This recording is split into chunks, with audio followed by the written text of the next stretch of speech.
નમસ્કાર વહાલા વિદ્યાર્થી મિત્રો, સ્વાગત છે આપ સર્વ વિદ્યાર્થી મિત્રોનું તમારી પોતાની યુટ્યુબ ચેનલમાં। આજે આપણે ધોરણ 7ના વિજ્ઞાન વિષયના દ્વિતીય સત્રાંત પરીક્ષા એટલે કે વાર્ષિક પરીક્ષાનું સંપૂર્ણ સોલ્યુશન મેળવીશું।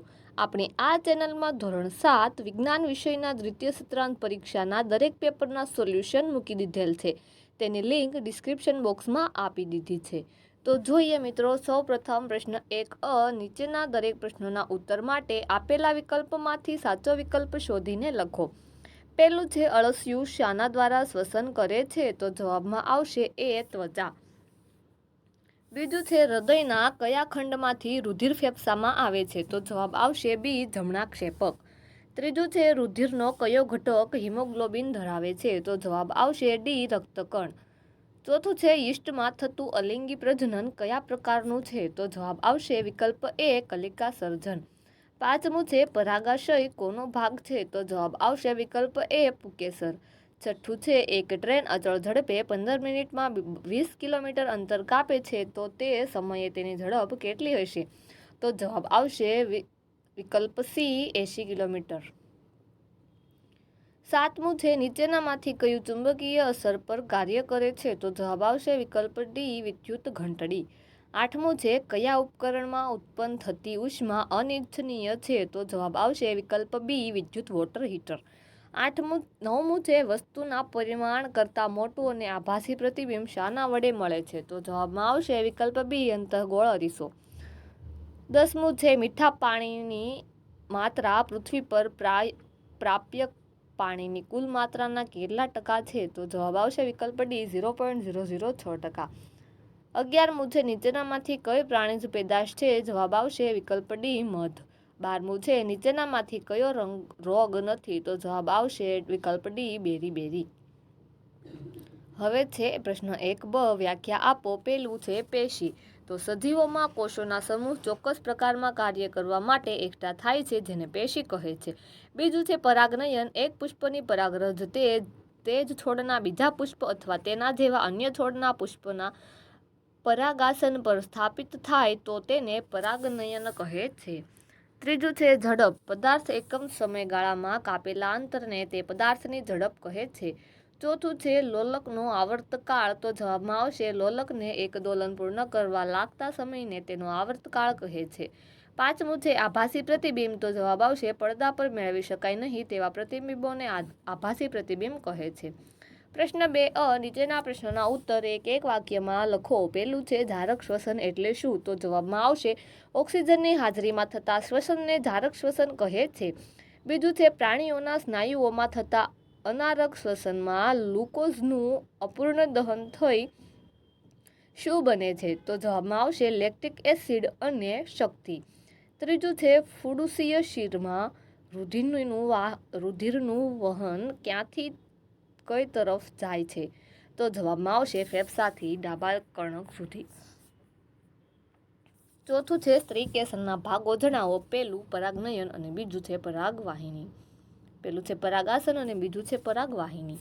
પાંચમું, સાદું લોલક કોને કહેવાય છે? તો જવાબમાં આવશે રૂઢ આધાર પરની દોરી વડે ધાતુના નાના ગોળાને લટકાવવાથી બનતી રચનાને સાદું લોલક કહે છે। છઠ્ઠું છે, વિદ્યુત પ્રવાહની બે અસરના નામ આપો। પહેલું છે વિદ્યુત પ્રવાહની ઉષ્મીય અસર અને બીજું છે વિદ્યુત પ્રવાહની ચુંબકીય અસર। હવે છે સાતમું, સમતલ અરીસામાં કેવું પ્રતિબિંબ જોવા મળે છે? તો જવાબ આવશે સમતલ અરીસામાં વસ્તુનું પ્રતિબિંબ આભાસી વસ્તુના પરિણામ જેવડું અને અરીસાની પાછળ મળે છે।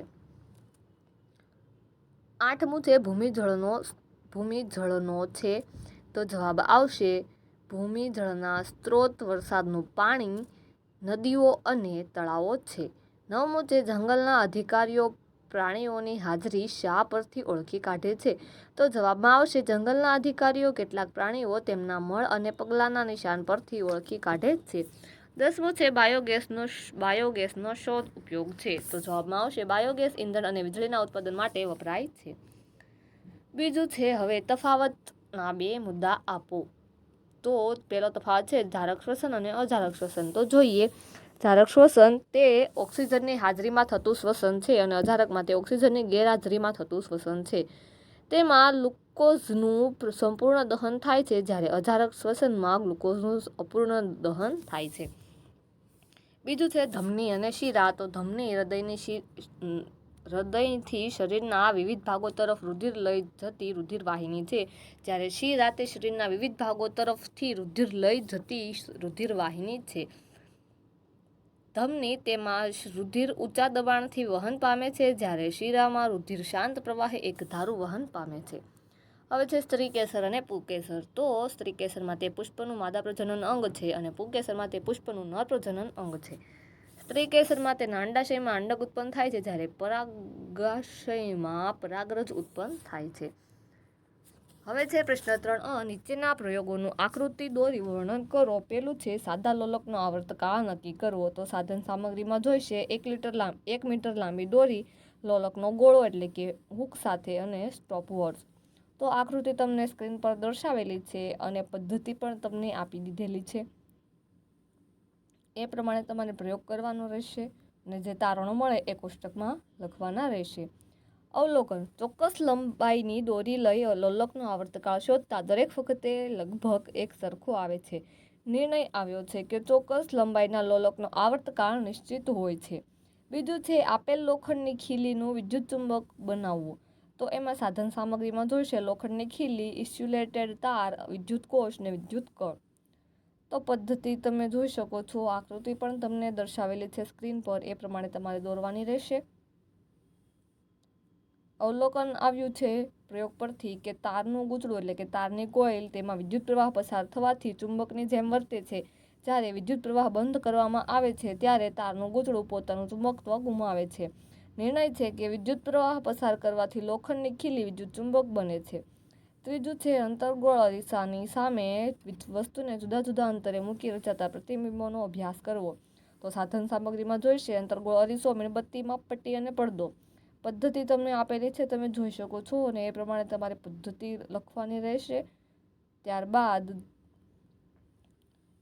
અવલોકન કરતા જે મળે છે તેનું કોષ્ટક આપ્યું છે પ્રતિબિંબનું, અને નિર્ણય છે કે અંતર્ગોળ અરીસાથી વધુ દૂર મૂકેલી વસ્તુને પ્રતિબિંબ વાસ્તવિક અને ઉલટું મળે છે.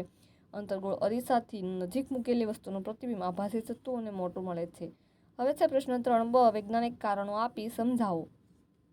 તો વૈજ્ઞાનિક કારણોમાં પહેલું છે માછલીને પાણીની બહાર કાઢતા તે તરફડે છે. તો જવાબ તમને સ્ક્રીન પર આપેલી લીધો છે, આ રીતે તમારે લખવાનો રહેશે. બીજું છે રુધિરમાંના શ્વેતકણો આપણા શરીરમાંના સૂક્ષ્મ સૈનિકો છે. તો જવાબમાં આવશે શરીરમાંના શ્વેતકણો શરીરનું રોગ સામે રક્ષણ કરવાનું કાર્ય કરે છે.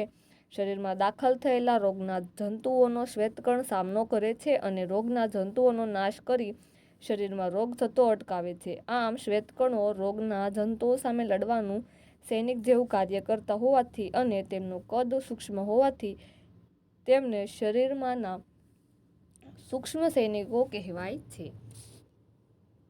ત્રીજું છે કેટલાક બીજને પાંખ જેવો ભાગ હોય છે. તો જવાબમાં આવશે બીજને પાંખ જેવો ભાગ હોય તો પવન આવતા આ પાંખ જેવા ભાગની મદદથી બીજ હવામાં ઉડે છે.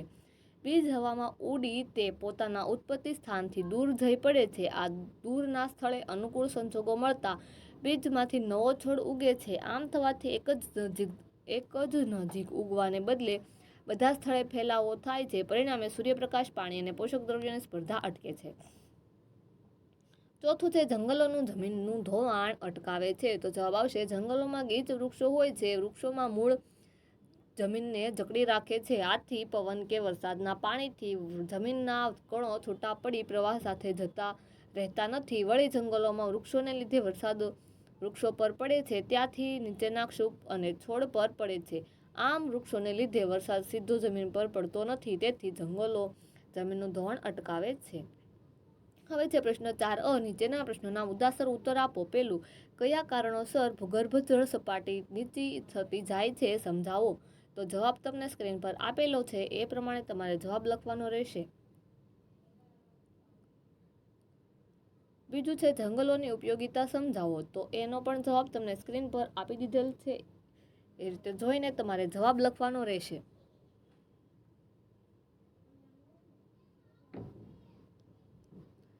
ત્રીજું છે ગંદા પાણીની સારવાર દરમિયાન શુદ્ધિકરણ માટેના જુદા જુદા તબક્કાઓ સમજાવો. તો એનો પણ જવાબ તમને સ્ક્રીન પર આપી દીધેલ છે, એ જોઈને એ રીતે તમારે લખવાનો રહેશે. અને આકૃતિ પણ આપી દીધેલી છે, એ પ્રમાણે તમારે આકૃતિ દોરવાની રહેશે.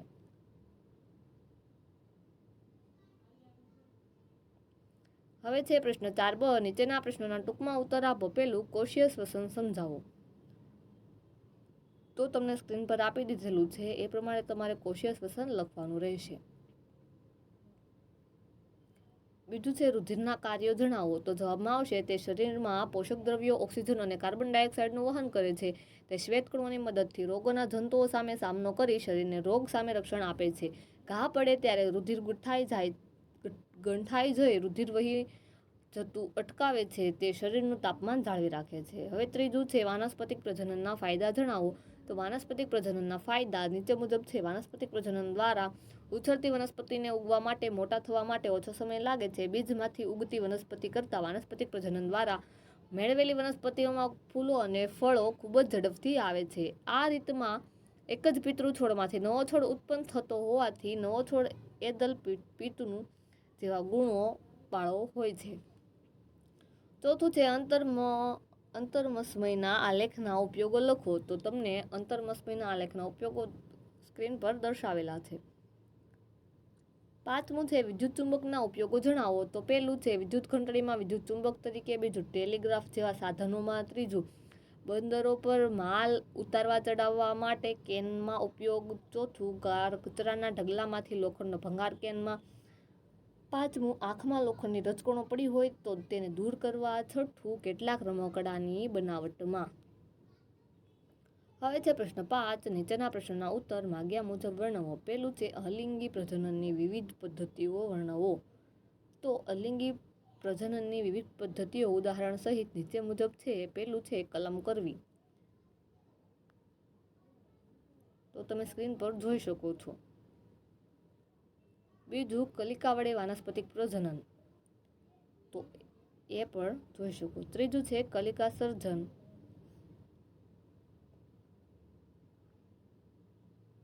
પાંચમું છે બીજાણુ સર્જન. આકૃતિ તમને સ્ક્રીન પર દર્શાવેલી છે, એ પ્રમાણે તમારે દોરવાની રહેશે. બીજું છે વિદ્યુત ઘંટડીની આકૃતિ દોરી રચના તથા કાર્ય પદ્ધતિ જણાવો. તો વિદ્યુત ઘંટડીની આકૃતિ તમને સ્ક્રીન પર બતાવેલી છે, એ પ્રમાણે એની જોઈને એ પ્રમાણે તમારે રચના લખવાની રહેશે. એ પણ તમને દર્શાવેલી છે. ત્યારબાદ કાર્ય પદ્ધતિ પણ આપી દીધેલી છે, તો એ પ્રમાણે તમારે લખવાનું રહેશે. ત્રીજું છે ગંદા પાણીની સારવાર દરમિયાન શુદ્ધિકરણ માટે જુદા જુદા તબક્કાઓ સમજાવો. તો તબક્કાઓ તમને સ્ક્રીન પર દર્શાવેલા છે, જોઈને તમારે એ પ્રમાણે લખવાના રહેશે.